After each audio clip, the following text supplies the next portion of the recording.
Exercise number 7.2। ये पहले note कर लें कि ये वाले क्वेश्चन जो हमारे रिलेटेड होंगे, जो मतलब रिलेटेड है। अगर आपको याद हो तो इससे पिछले लेक्चर के अंदर इसकी थ्योरी भी की थी। लिखें 3, 11 और 12। बड़ी मेहरबानी। आप मेरे बच्चे पहले लिखें क्वेश्चन नंबर 3। भाई क्वेश्चन ये कहता है कि फाइंड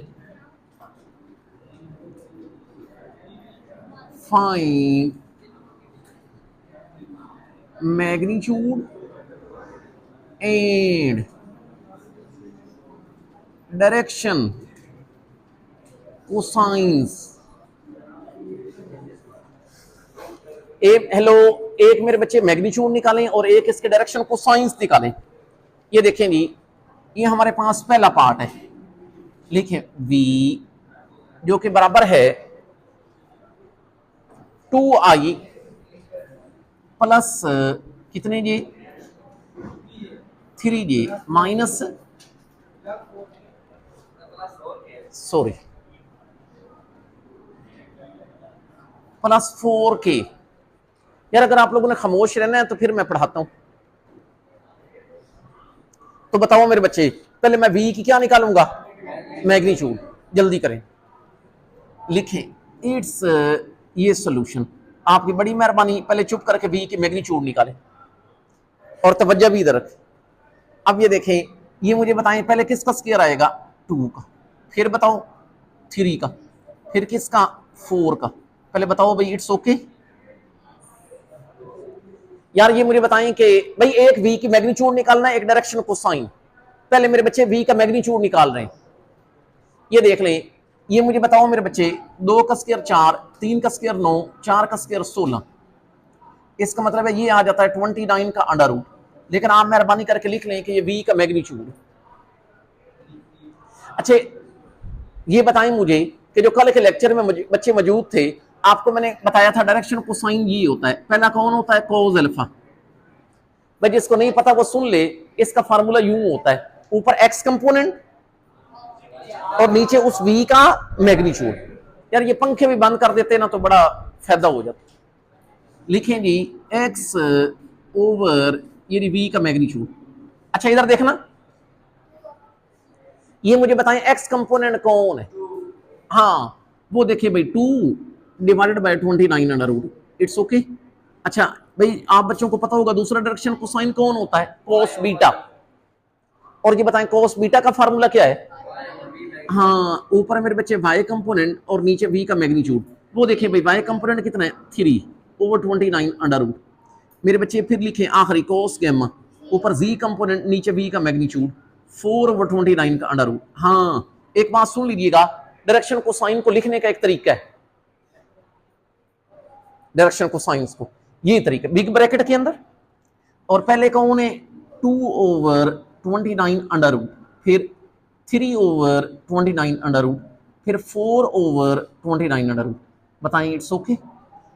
ये इसका जवाब। यार बताएं आपको डायरेक्शन कोसाइन निकालने का तरीका समझ आ गया। एक और आपको मजे की बात बताऊं, हेलो जो कल के लेक्चर में थे लास्ट टाइम, ये किसकी वैल्यू है, कॉस अल्फा, ये कॉस बीटा, ये कॉस गैमा। मैंने आपको एक रिजल्ट करवाया था, कॉस स्क्वायर अल्फा जमा कॉस स्क्वायर बीटा जमा कॉस स्क्वायर गैमा किसके बराबर होता है 1 के। तो उस रिजल्ट को अगर यूज किया जाए, एक दफा पेपर में ना क्वेश्चन आया कि इस तरह के ना 4 वेक्टर गिवन थे और पूछा गया कि ये बताएं कौन सा वेक्टर डायरेक्शन को साइन है। अब लोगों ने कहा यार डायरेक्शन को साइन सानू कि पता होगा भाई ये डायरेक्शन को साइन है।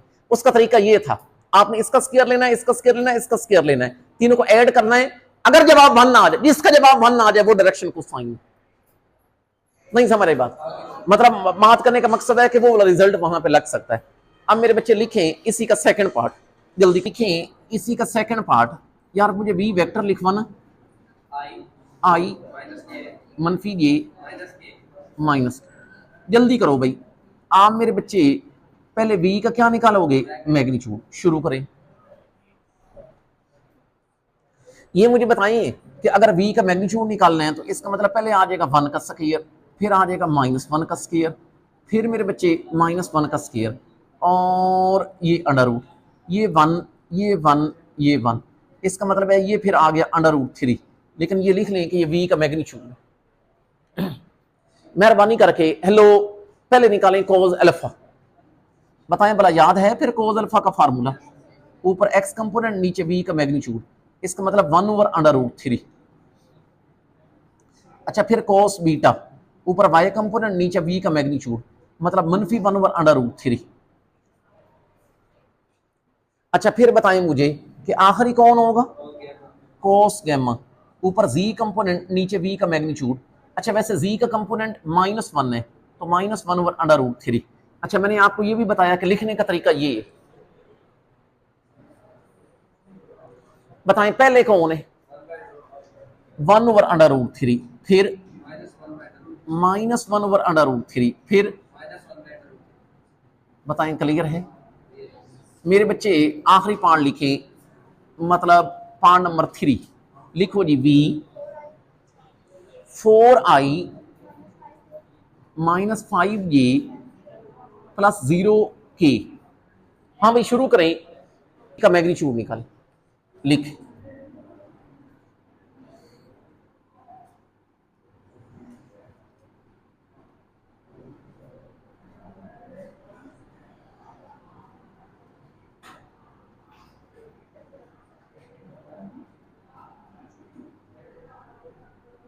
अच्छा अब मेरे बच्चे लिखो पहले कोज अल्फा लिखें।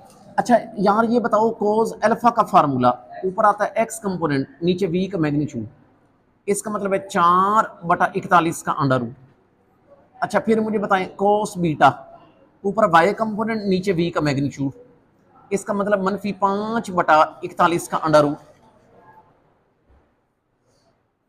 अच्छा फिर मेरे बच्चे क्या आएगा, कोस गैमा, और कोस गैमा के अंदर आ जाता है ऊपर z कंपोनेंट नीचे v का मैग्नीट्यूड, इसका मतलब है 0/41 का अंडर रूट, जो कि 0 आ जाता है। बाकी मैंने आपको बताया लिखने का तरीकाकार, लिखने का मेरे बच्चे ये तरीकाकार है कि पहले कोस अल्फा फिर कोस बीटा और फिर मेरे बच्चे कोस गैमा। अच्छा इसका मतलब है पहले लिखा जाएगा 4/41 का अंडर रूट, फिर -5/41 का अंडर रूट, और आखिर पे कौन आएगा, 0। अब बताएं यार बात क्लियर है, ये क्वेश्चन नंबर 3 हो गया। अब लिखें 11, लिखेंगे क्वेश्चन नंबर 11। अच्छा फिर वो ही कहता है फाइंड, अब सिर्फ एक ही काम कहता है, पहले दो दो काम कह रहा था। फाइंड क्या चीज, हाँ लिखें फाइंड डायरेक्शन कोसाइंस, इसमें पहले v लिखें, 3i -j प्लस 2k। मेहरबानी करके शुरू करो, आप ऐसे करो पहले v का मैग्नीट्यूड निकाल लो, जो कि निकलेगा 3 का स्केयर प्लस -1 का स्केयर प्लस ओनली 2 का स्केयर, और ये अंडर रूट। तो भाई ये बता दें 3 का स्केयर कितना होता है, 9, फिर 1 फिर 6, तो ये 14 अंडर रूट, लेकिन ये v का मैग्नीट्यूड। अच्छा बताएं फिर डायरेक्शन को साइंस कहें ना, हाँ जी निकाल। ये बताएं मुझे कि पहला डायरेक्शन को साइन कौन है, कोस अल्फा, ऊपर x कंपोनेंट नीचे v का मैग्नीट्यूड। अच्छा बताएं x कंपोनेंट कितना है, 3, तो नीचे मेरे बच्चे आ जाएगा 14 अंडर रूट। अच्छा फिर लिख लें कोस बीटा, ऊपर y कंपोनेंट नीचे v का मैग्नीट्यूड, -1/14 अंडर रूट। मेरे बच्चे आखिरी चीज लिखें, मतलब कोस गैमा, ऊपर z कंपोनेंट नीचे v का मैग्नीट्यूड, इसका मतलब है 2/14 का अंडर रूट। हाँ ऐसे बिग ब्रैकेट में चीजों को लिख ले कि पहले कौन है, 14 का अंडर रूट, -1/14 अंडर रूट, और फिर 2/14 अंडर रूट। बताएं इट्स ओके मेरे बच्चे। लिखें इसी का सेकंड पार्ट, फिर लिखें v जो कि है 6i -2j प्लस ओनली के। तो मेरे बच्चे कोई बात नहीं, आप लोगों ने इसके निकालने हैं भला क्या चीज, डायरेक्शन कोसाइन। तो आप ऐसे करो, पहले इस v का ना बेशक मैग्नीट्यूड निकाल, मैग्नीट्यूड। अब ये देख लें, इधर भी मैग्नीट्यूड, तो यहां पर आ जाएगा 6 का स्क्वायर, फिर -2 का स्क्वायर, और फिर 1 का स्क्वायर, और ये अंडर रूट। 6 का स्क्वायर 36, 2 का स्क्वायर 4, 1 का स्क्वायर 1, तो ये आ जाता है 41 का अंडर रूट। लेकिन ये लिख लें कि ये v का मैग्नीट्यूड है। जल्दी करें, कोस अल्फा की वैल्यू पहले लिखें, याद है कोस अल्फा का फार्मूला क्या है, x कंपोनेंट नीचे v का मैग्नीट्यूड, इसका मतलब है 6/41 का अंडर रूट। फिर लिखें कोस बीटा का फार्मूला, जो कि मेरे बच्चे कैसे होता है, ऊपर y कंपोनेंट और नीचे v का मैग्नीट्यूड, तो -2/41 का अंडर रूट। अच्छा, फिर लिखेंगे कोस गैमा, ऊपर z कंपोनेंट नीचे v का मैग्नीट्यूड, इसका मतलब है 1/41 का अंडर रूट। अच्छा, फिर मैंने आपको लिखने का ये तरीका बताया। अच्छा, पहले मेरे बच्चे कौन है, 6/41 का अंडर रूट, फिर -2/41 का अंडर रूट, फिर 1/41 का अंडर रूट। मेरे बच्चे इट्स ओके। अब लिखें क्वेश्चन नंबर 11 का आखिरी पार्ट, मतलब थर्ड पार्ट लिखें, नोट कर लिए। लिखेंगे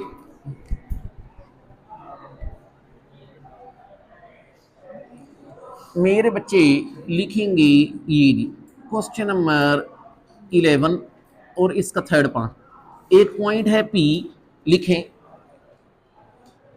P के मेरे बच्चे कोऑर्डिनेट्स हैं 215, Q के बताएं 131। भाई क्वेश्चन ये कहता है कि पी क्यू वेक्टर के डायरेक्शन को साइन निकाले। इसका मतलब है मेरे बच्चे, हमने पहले पी और क्यू को यूज करके पहले पी क्यू वेक्टर बनाना है, फिर उसके डायरेक्शन को साइन निकालने हैं। और दो पॉइंट्स को यूज करके वेक्टर कैसे निकालते हैं बड़ी डिटेल से बताया हुआ है। x2 मनफी x1 इंटू आई, जमा y2 मनफी y1 इंटू जे, जमा z2 मनफी z1 इंटू के। आप पहले क्वेश्चन लिखें, लिखें फाइन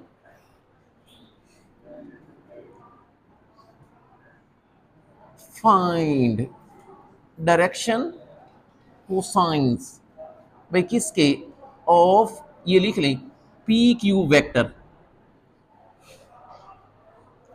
तो पहले तो हम पी क्यू वेक्टर बनाते हैं, जिसका शायद आपको फार्मूला आता है।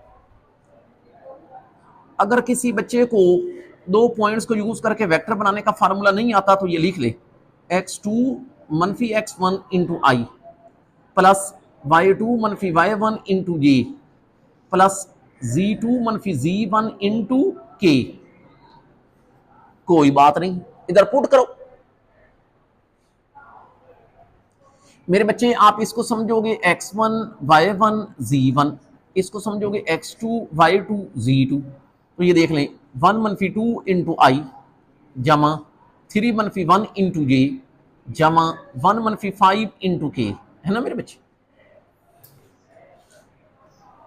अच्छा, वैसे ये बताओ कि ये जो हो जाता है 1 माइनस 2, ये आ जाता है -1 इंटू आई, 3 मनफी 1 2 जे मनफी 4 के। You got which thing, you got P Q vector, जिसके हमने डायरेक्शन को साइन निकालने। तो ये बताएं पहले मैं इसकी क्या निकालूं मेरे बच्चे, मैग्नीट्यूड। हाँ जी करें, ये लें, इसका मतलब -1 का स्क्वायर, फिर 2 का स्क्वायर, और फिर -4 का स्क्वायर, है ना मेरे बच्चे। ये बताएं मैग्नीट्यूड निकालने का यही तरीका कार होता है ना, तो सिंपलीफाई कर लें। ये बताएं भला कैसे, -1 का स्क्वायर 1, 2 का स्क्वायर 4, -4 का स्क्वायर 16, और ये ख्याल कर लें ये 21 का अंडर रूट रह जाता है। ये लिख लें ये पी क्यू का मैग्नीट्यूड है। अब लिखें पहले कोस अल्फा, फिर कोस बीटा, फिर कोस गैमा। इसका फार्मूला क्या होता है, x ओवर पी क्यू का मैग्नीट्यूड। तो इसका मतलब है ये आ जाता है -1/21 का अंडर रूट, फिर y component over P Q का मैग्नीट्यूड, y कंपोनेंट कितने 2/21 का अंडर रूट, फिर z component over P Q का मैग्नीट्यूड, इसका मतलब है -4/21 का अंडर रूट। आप ऐसे बिग ब्रैकेट के अंदर लिखें, भला कैसे, मेरे बच्चे पहला आ जाएगा -1/21 का अंडर रूट, फिर 2/21 का अंडर रूट, फिर -4/21 का अंडर रूट। अच्छा अब लिखें 12।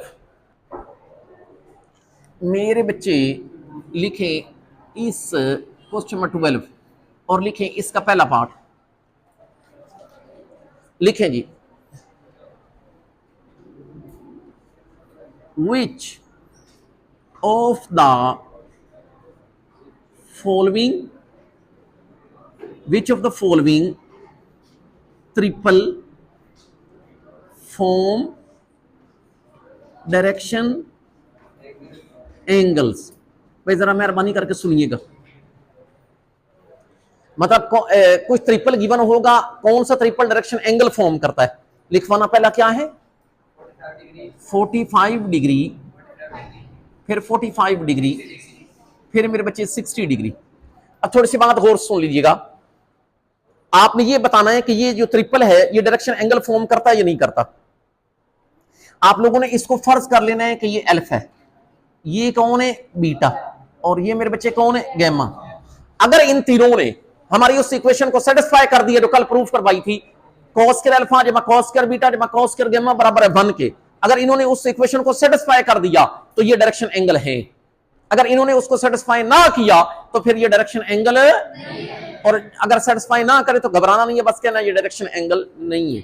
फिर ये होता ना घबरा जाते हैं कि सेटिस्फाई नहीं हो रहा। अब लिखे वी हैव टू, लिखे हमने क्या करना है, लिखे वी हैव टू,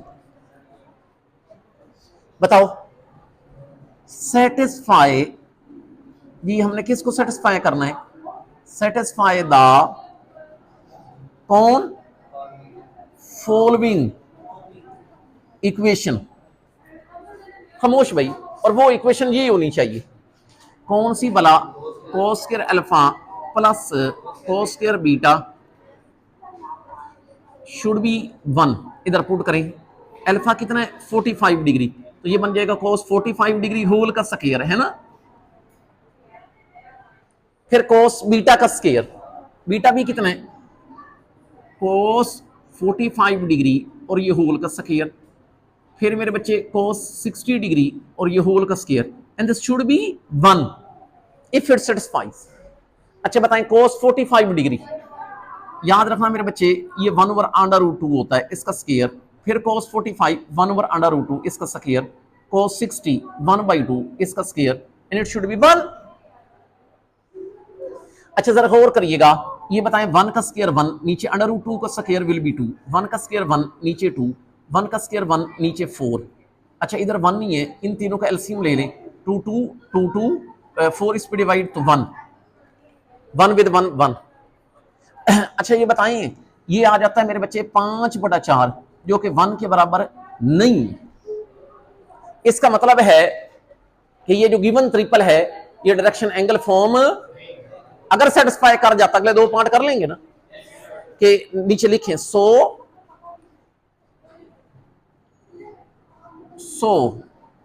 कौन गिवन ट्रिपल